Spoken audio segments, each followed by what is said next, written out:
Lo saluda con mucho cariño su servidor, Alfonso Gerardo Miranda Guardiola, obispo de Piedras Negras, invitándolos a escuchar este programa, Momentos de Paz. Aquí compartiremos el Evangelio, nuestra reflexión sobre la palabra de Dios, comentarios, cuentos sobre este mensaje hermoso que Dios nos regala cada semana. Aquí estaremos, aquí nos escucharemos. Los bendigo a ustedes, a su familia y a todos. Aleluya, aleluya. Preparad el camino del Señor, allanad sus sendas. Aleluya, aleluya.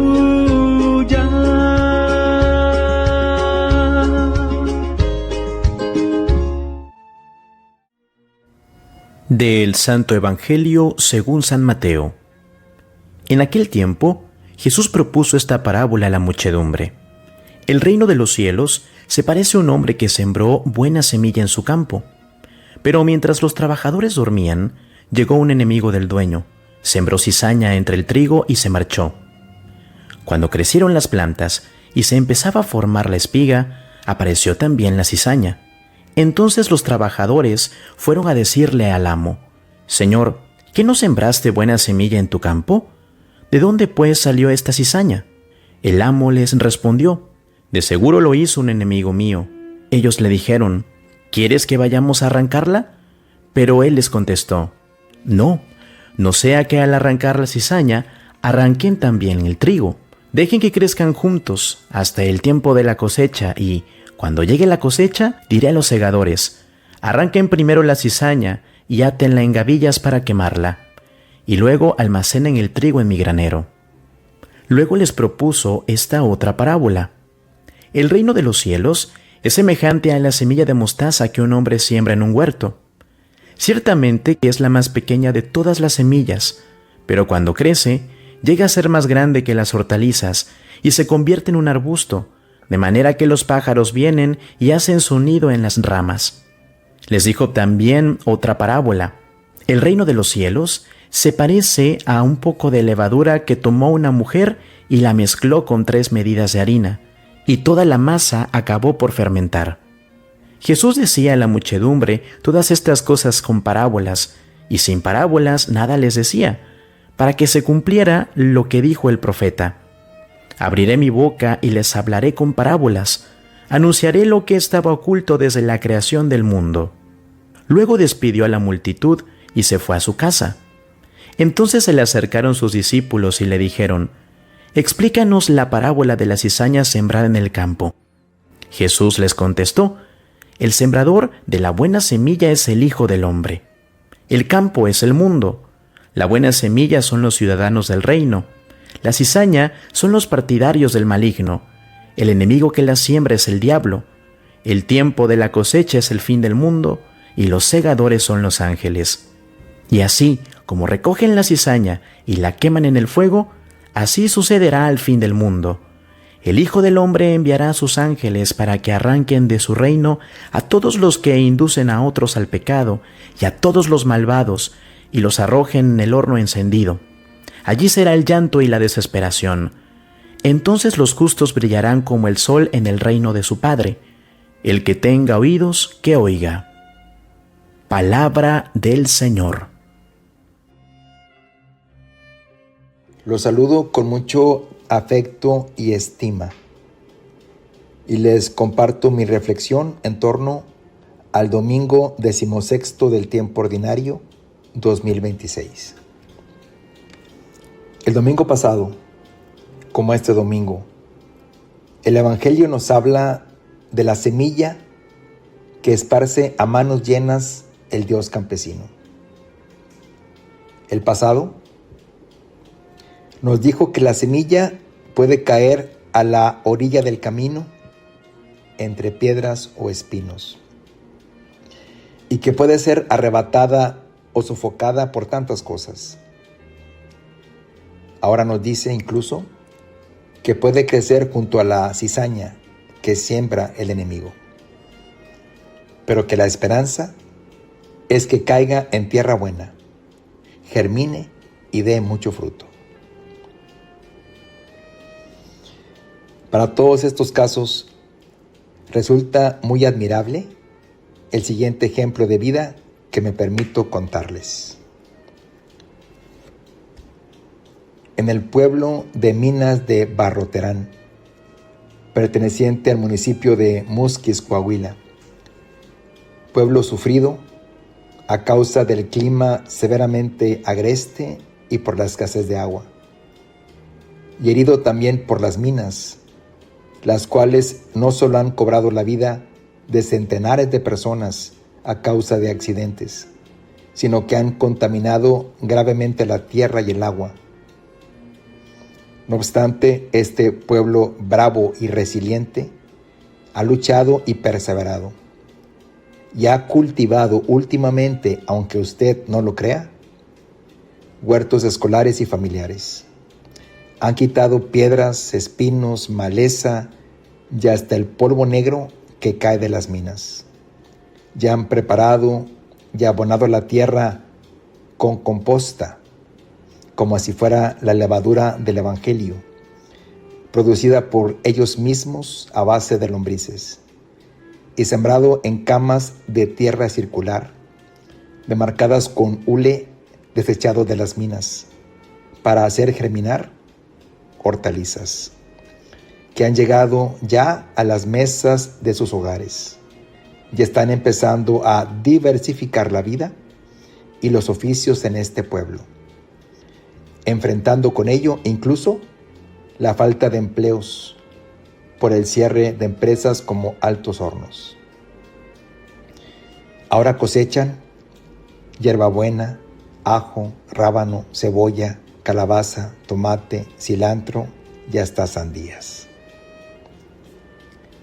Qué hermosa aplicación del Evangelio para nuestra vida, que nos dice que aunque la vida pueda ser difícil, podemos con dedicación y esmero salir adelante.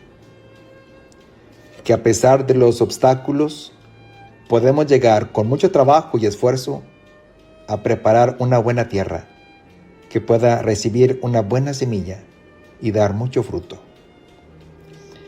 Que debemos aprender a trabajar con paciencia sobre nuestros obstáculos, defectos o problemas, más que reaccionar queriendo intempestivamente erradicarlos y cortarlos, como los labradores del Evangelio, sin dar tiempo a crecer en la madurez.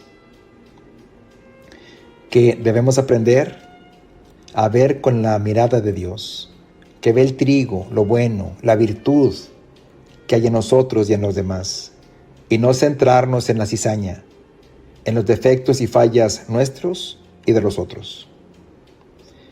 Que no nos identificamos ni medimos por nuestras fallas o pecados, pues solo la bondad y la virtud que Dios ha puesto en nosotros revela la verdad de quién somos, la auténtica verdad sobre el hombre.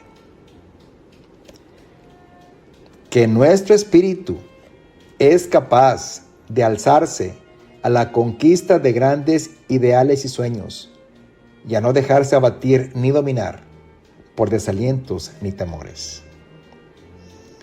Que un poco de levadura es capaz de fermentar toda la masa, como la misión que tiene la Iglesia, es decir, cada cristiano, de hacer más humano y más divino nuestro mundo. Que más que detenernos o paralizarnos en nuestros errores, debemos lanzarnos con toda bravura a conquistar grandes amores, grandes proyectos de servicio, bondad y misericordia, grandes ideales de libertad, justicia y de paz. Que no venimos a criticar ni a juzgar a la noche, sino a encender el lucero del alba cada mañana. Que incluso una pequeña semilla como una virtud, bien recibida en el surco de la tierra, pueda germinar y crecer hasta convertirse en un árbol frondoso y robusto, que albergue en sus ramos los nidos de los pájaros que de sus ramas se desprendan abundantes y sabrosos frutos, y que cobije y refresque con su sombra al mundo entero.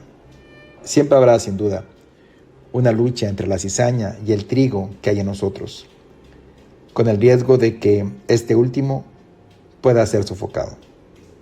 Sin embargo, no debemos tener duda, mucho menos temor, de que la semilla buena que Dios obstinadamente esparce pesa y vale más que toda la cizaña de la tierra. Que el Señor te bendiga, en el nombre del Padre, del Hijo, del Espíritu Santo. Amén.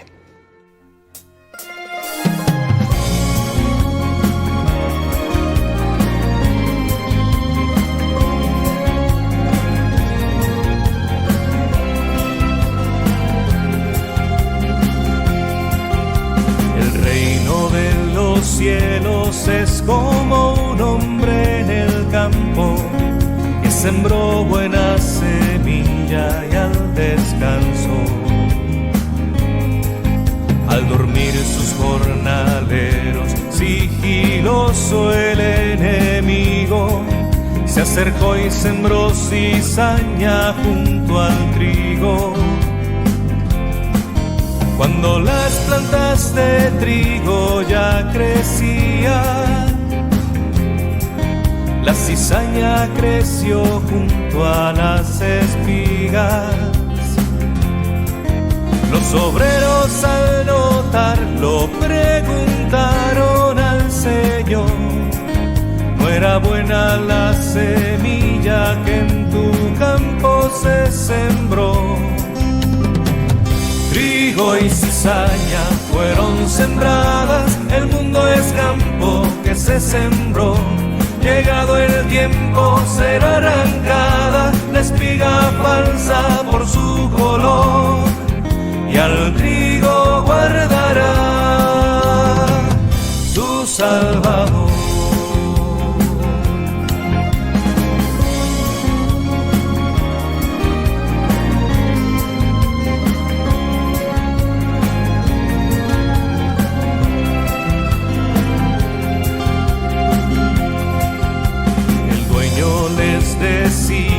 La cizaña otro ha sembrado, si la arrancan puede un trigo ser llevado. Dejaré que crezcan juntos el buen trigo y la cizaña, será el tiempo en la cosecha de arrancarla. Le diré a los segadores que en gavillas quemen la cizaña haciendo las cenizas, y así luego en mi granero mandaré almacenar el buen trigo que en mi campo el sembrador salió a sembrar. Trigo y cizaña fueron sembradas, el mundo es campo que se sembró. Llegado el tiempo será arrancada la espiga falsa por su color, y al trigo guardará su Salvador. El reino es como un grano de mostaza que crece y se hacen nidos en sus ramas, y es como la levadura que la masa hace grande al fermentar. Trigo y cizaña fueron sembradas, el mundo es campo que se sembró. Llegado el tiempo será arrancada la espiga falsa por su color, y al trigo guardará su Salvador.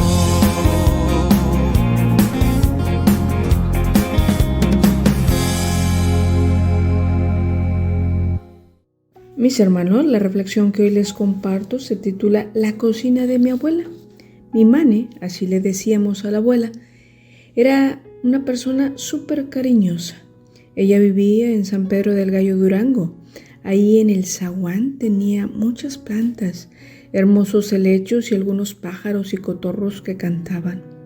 Habían 2 mecedoras que te invitaban a sentarte y gozar del concierto gratuito, del canto armonioso y siempre alegre de los canarios.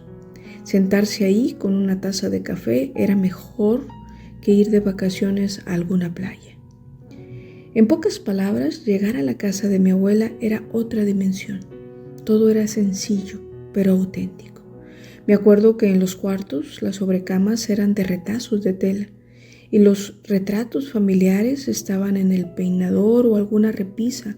Algo fascinante de estas visitas a la casa de la abuela era ver las fotografías familiares.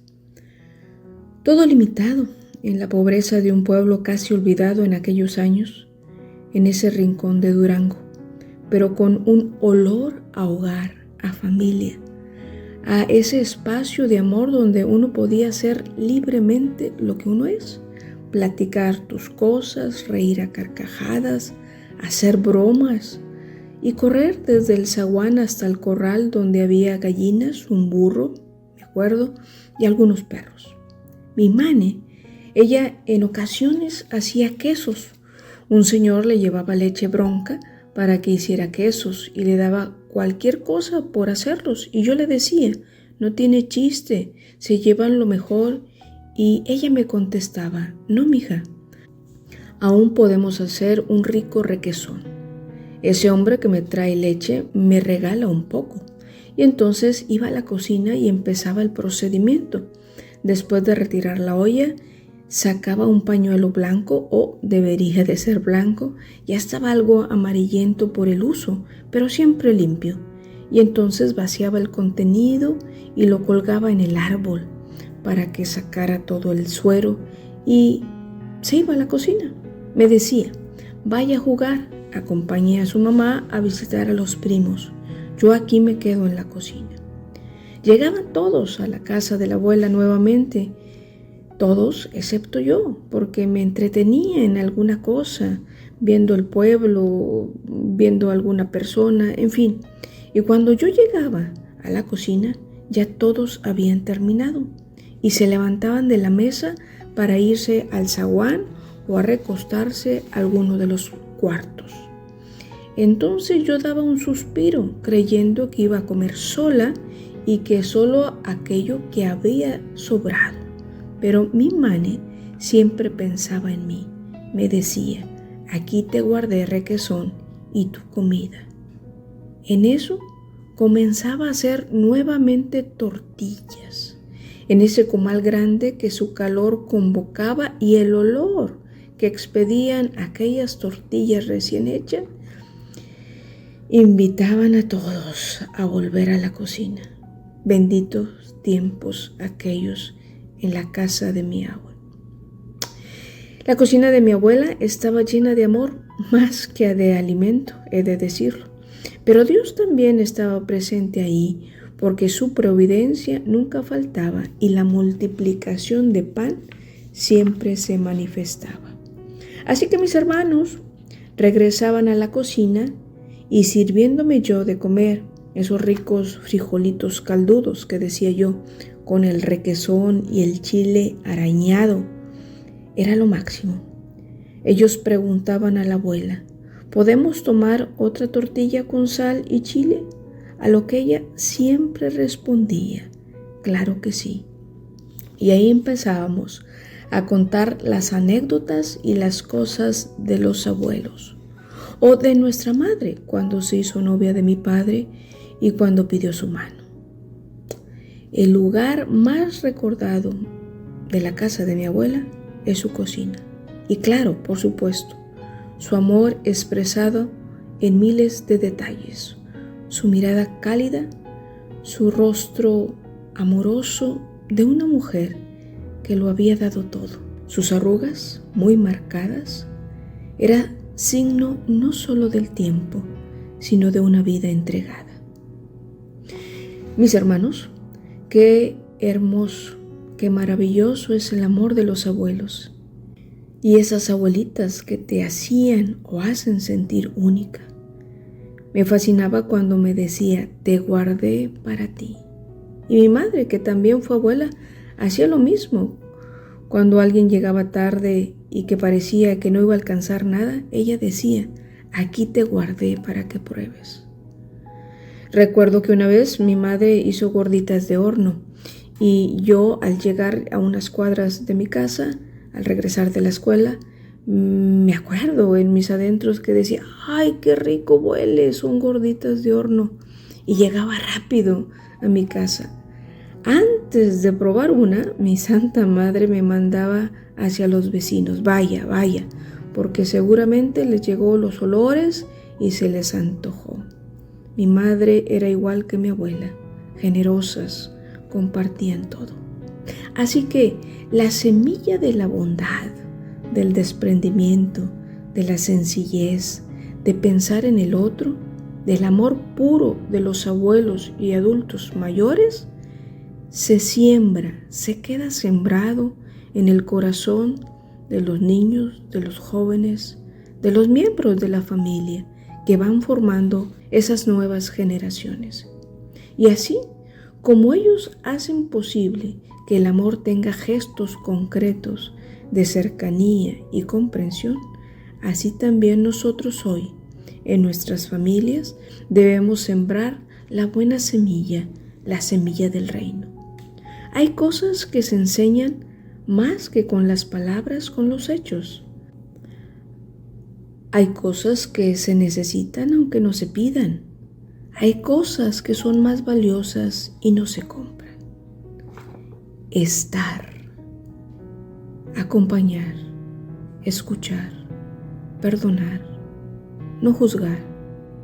Y entonces, compartir una taza de té, de café o algún alimento en el calor de la cocina, en la sencillez de lo que somos y tenemos, nos da la oportunidad, sea cual sea la circunstancia de cada familia, de enseñar las relaciones fundamentales o los 4 rostros del amor humano que decía el documento de Puebla: paternidad, filiación, hermandad o fraternidad y la nupcialidad.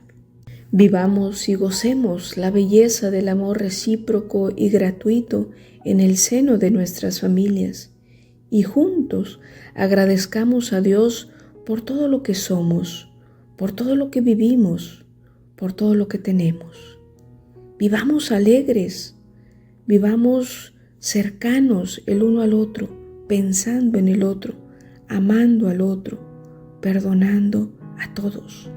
Y aunque haya momentos adversos, incluso enfermedad o muerte, ten fe, ten esperanza, porque Dios sabe sacar cosas buenas de las no tan buenas, porque la semilla del reino siempre se siembra en el corazón, desde y con la familia. Que Dios nos bendiga a todos.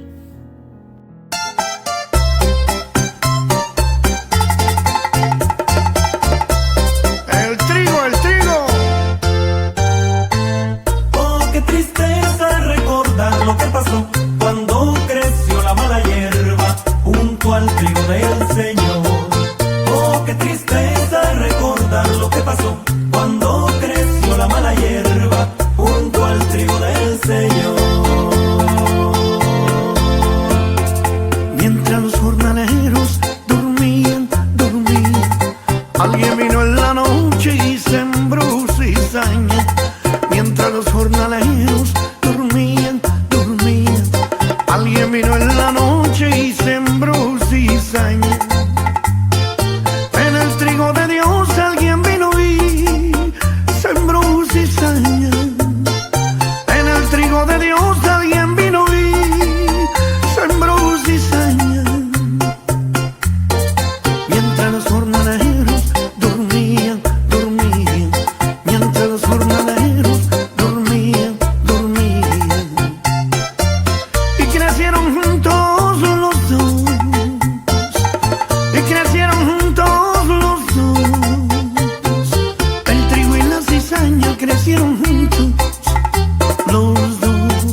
pasó? Eso fue duro. Oh, qué tristeza recordar lo que pasó cuando creció la mala hierba junto al trigo del Señor. Oh, qué tristeza recordar lo que pasó cuando creció la mala hierba junto al trigo del Señor. Mientras los jornaleros dormían, alguien vino en la noche y sembró cizaña. Mientras los jornaleros dormían, alguien vino en la noche y sembró cizaña. En el trigo de Dios alguien vino y sembró cizaña. En el trigo de Dios alguien vino y sembró cizaña. Mientras los jornaleros dormían, mientras los jornaleros dormían. Y crecieron juntos los dos, y crecieron juntos los dos. El trigo y la cizaña crecieron juntos, crecieron los dos. El trigo y la cizaña crecieron juntos, crecieron los dos.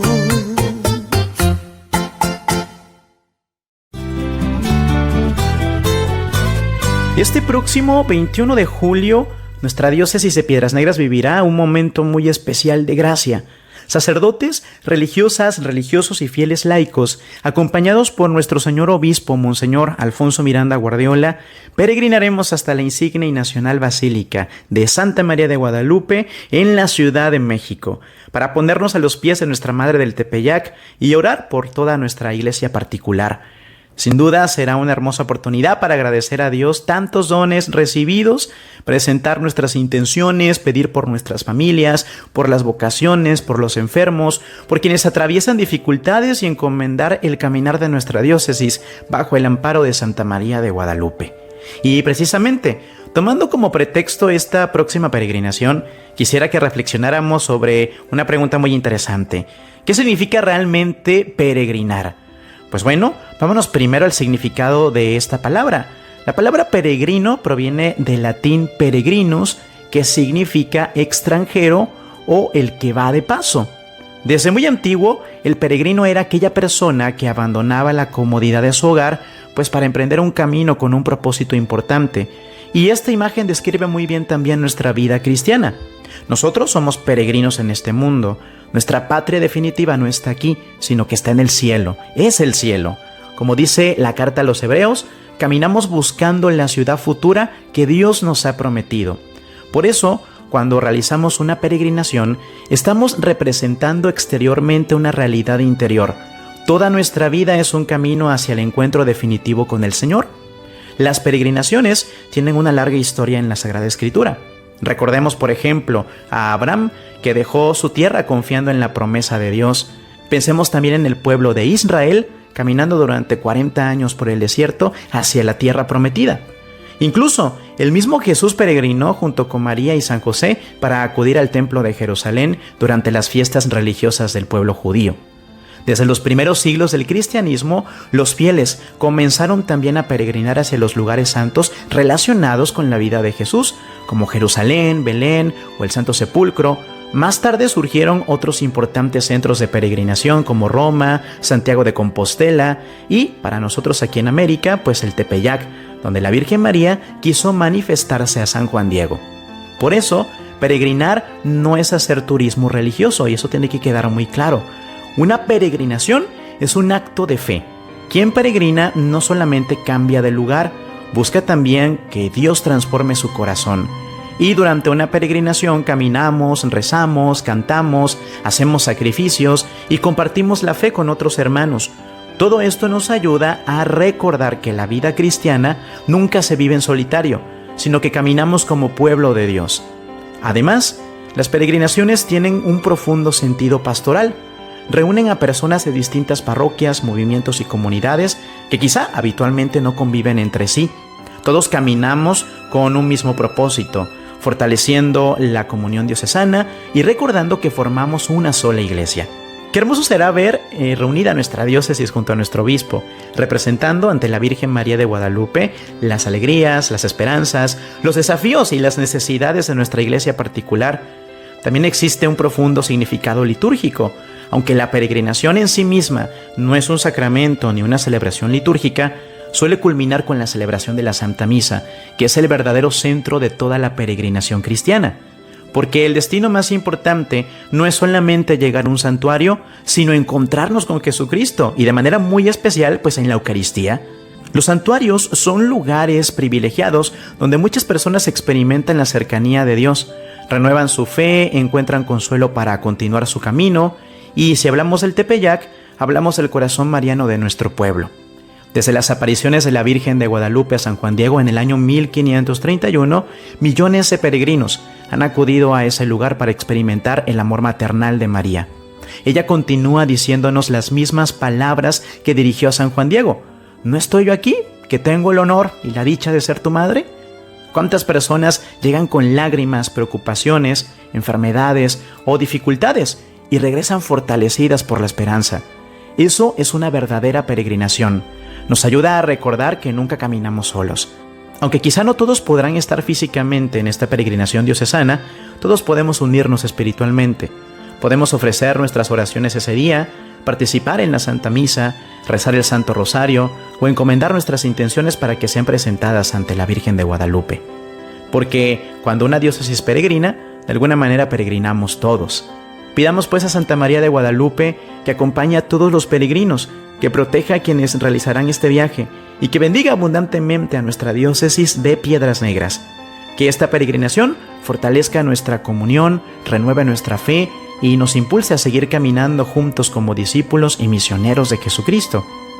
Quien quiera mandarnos peticiones, comentarios o sugerencias para futuros temas del programa, puede hacerlo a través de Facebook o Instagram, en las cuentas oficiales de la Diócesis de Piedras Negras, y también por WhatsApp a través del número 878-157-8566.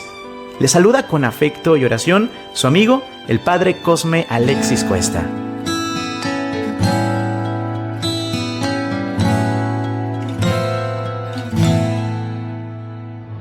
Gracias por acompañarnos y escucharnos. Pido a Dios por ustedes, por su familia, que el Señor los proteja, los guarde y los bendiga. Nos vemos la próxima semana.